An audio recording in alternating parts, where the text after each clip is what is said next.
तो जिसने पाया उसने रखा भी नहीं है, सब लुटाए जा रहे हैं, सब दिए जा रहे हैं। अयोध्या में धूम मची हुई है।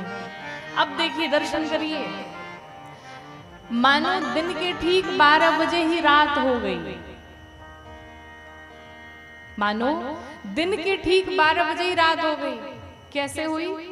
कहते हैं कि रात्रि देवी भगवान से मिलने आई और भगवान से कहा, प्रभु हमारी ये जो दोनों आंखें ना, इन दोनों आंखों में 2 प्रकार के आंसू हैं। कौन कौन से? तो रात्रि देवी कहती है, प्रभु एक आंख में ठंडे आंसू, एक आंख में गर्म आंसू है। अच्छा, गर्म आंसू कब निकलते हैं? जब व्यक्ति दुखित होकर के रोता है। और ठंडे आंसू कब निकलते हैं? जब खुशी से रोता है। अनुभव करिएगा। तो भगवान ने पूछा, ऐसा क्यों?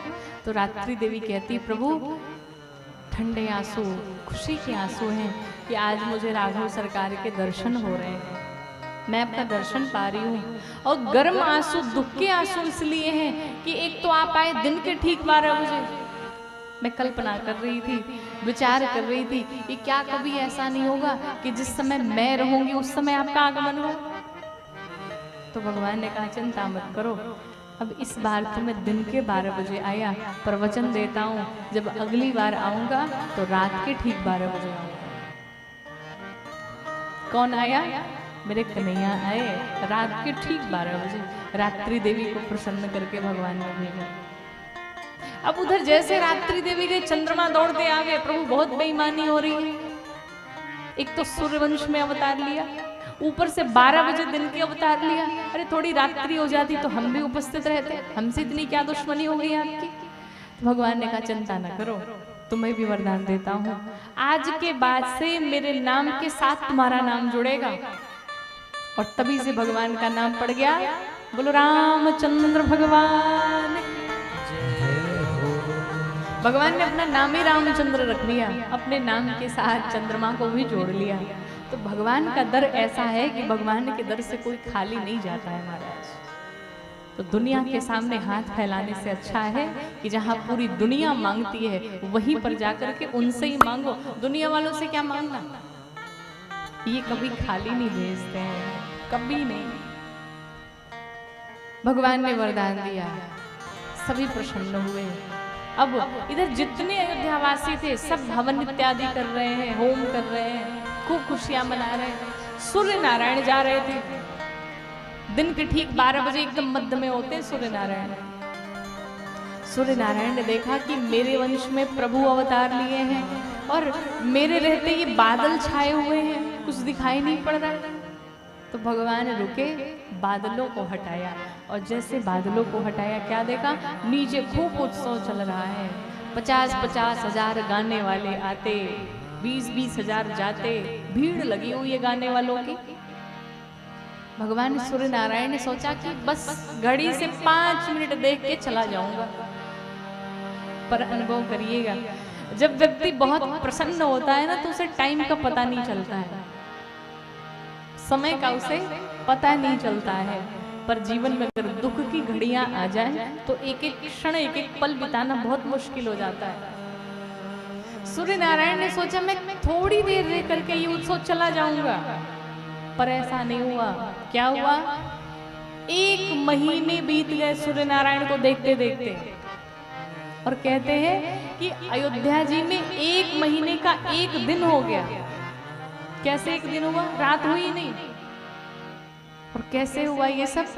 सूर्य नारायण ऊपर से देख रहे हैं कि नीचे बजाने वाले बंद करें तो हम जाएं, और बजाने वाले सोच रहे हैं कि रात हो तो हम जाएं।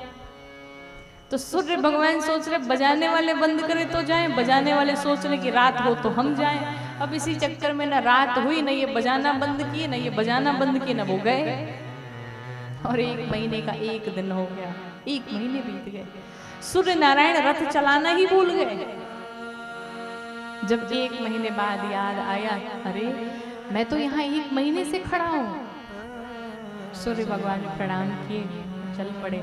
इधर उत्सव चल रहा है, सभी मिलकर के बधाइयाँ गा रहे हैं। आइए आज हम सभी भगवान को बधाई देते हैं। सभी गाएंगे कि आंगने में, अरे आंगने में बधाइयाँ बाजे,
अवध की।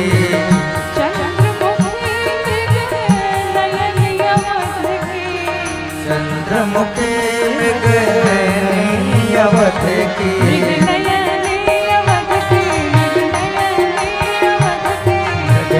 मृगनयनी अवध की। मृगनयनी अवध की।